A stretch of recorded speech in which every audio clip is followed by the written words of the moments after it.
আমি বাকি দেওয়ানো তো অপরাধ করিনি। আমি বাকি দিলে কি আমি অপরাধ করছি? ওনার থেকে আমি টাকা চাবার সাথে আমাকে মারবে কেন? আমার নাম কৃষ্ণ, আমি কলাতলি বাজারে দোকান করি। আমি বাকি দেওয়ানোর কারণে ও নুরাকিম বর্মার নুরাকিম উনি আমাকে বাকি টাকা খোঁজানোর পর আমাকে খুব মারধর করছে, আমার বাইকটাকে খুব মারধর করছে। আমি ওনাকে দীর্ঘদিন মাল দিছিলাম, ওনার বাইকটা টাকা পাচ্ছে। আমি বাইকটা টাকা খোঁজানোর পরে ওনার সাথে কালকে একটু উনাকে টাকা যখন করছি তখন উনি আমাকে সাথে উল্টাপাল্টা মাইতে চলে গেছে। চলানোর পরে আজকে বাইক নিয়ে যখন দোকানে বাসায় যাইতেছে ভাত খাওয়ার জন্য দুপুরে 3টা বাজে, তখন বাইকনাকে খুব মারধর করছে। বাইকনার মারধরের পরে আমি গেছি, আমি যাই বলতেছি ভাই ওনাকে মারছো কেন? কয় উনি আমার সাথে কথা কালকে বিয়াদবি করছে যে মারছি দি। কেন মারছো?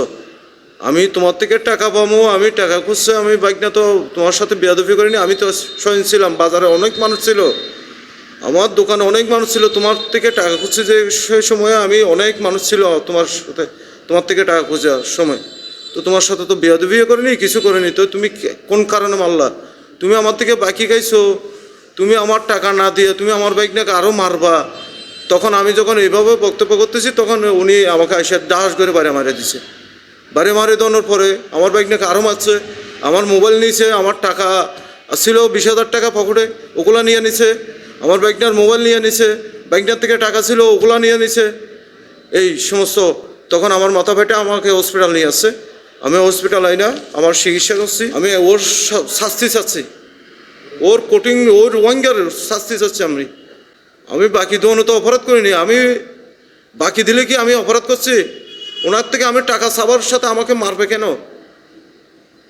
আমি তো একটা সামান্য ব্যবসা করি, আমি কলাতলি বাজারে আমি সামান্য ব্যবসা করি, আমাকে মারবে কেন? ওনার থেকে আমি বাইকে টাকা চাওয়ানোর সাথে সাথে আমাকে মারবে কেন? এইভাবে যদি রোহিঙ্গারা আমাদেরকে যদি নির্যাতন করে, আমি প্রশাসনের কাছে অকুল আবেদন জানাই, আমার এই বিচারটা আমি সুস্থভাবে চাই।